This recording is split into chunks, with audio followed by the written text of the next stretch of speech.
भुसावळ शहरात अचानक पेट्रोल पंपावर मोटरसायकलमध्ये पेट्रोल भरण्यासाठी गर्दी. भरपूर लोकांनी गर्दी केली असता शहरातील नाहटा चौफुल्ली येथे तिरुपती पेट्रोल पंपावर भरपूर प्रमाणात गर्दी दिसून आली. त्याचप्रमाणे सिंधी कॉलनी येथे साई कृपा पेट्रोल पंप, यावल नाक्यावर HP पेट्रोल पंप व कास बंगल्याजवळ HP पेट्रोल पंप या तिन्ही चारी ठिकाणी भरपूर प्रमाणात मोटरसायकलमध्ये पेट्रोल भरण्यासाठी गर्दी उसळली होती. त्यानिमित्ताने तिरुपती पेट्रोल पंपाचे संचालक अरुण कार्डा यांच्याशी आपल्या ब्युरो चीफने संपर्क साधले असता त्यांनी सांगितले की पेट्रोल डिझेलचे जे टँकरचे जे ड्रायव्हर आहे ते 3 दिवसासाठी संपावर जाणार आहे.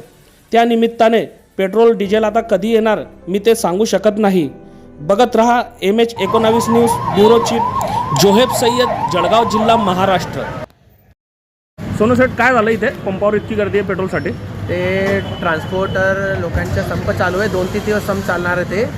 त्यामुळे ते आता जेवढं पेट्रोल डिझेल पडलं आहे आपल्याला, म्हणजे आपल्याला नाही, पूर्ण आपल्या भारतमध्ये जेवढं पडलं आहे, ज्या काय खतम झाला काय झाला ते केव्हा होणार काही माहीत नाही. उद्या पण होऊ शकतो, आता रात्री पण होऊ शकतो. म्हणून ही गर्दी आहे का? म्हणून गर्दी आहे. आतापर्यंत किती गाड्या आल्या? आतापर्यंत मला वाटते 2000 गाडी आली आहे. आणि डिझेलसाठी सर्व डिझेल सोडून 2000 टू व्हीलर फक्त टू व्हीलरची 2000 जी आहे. किती वाजेपासून गर्दी झाली आहे? हे गर्दी जसं 5 वाजेपासून सर्वांना माहिती पडलं की हे 2-3 दिवस स्ट्राईक चालणार आहे, त्यापासून ते सर्व आपला माणसांना काही वाटलं की भेटणार नाही उद्यापासून, तर सर्व आजच आले. गाडी फुल करताय सर्व फुल करताय. काही 100-200ची एंट्री काहीच येत नाही आहे. सगळं म्हणताय फुल करा, काय माहीत नाही किती दिवस लागणार आहे. ते 2-3 दिवस म्हणताय, पण ते काय 4-5 दिवस पण होऊ शकतो.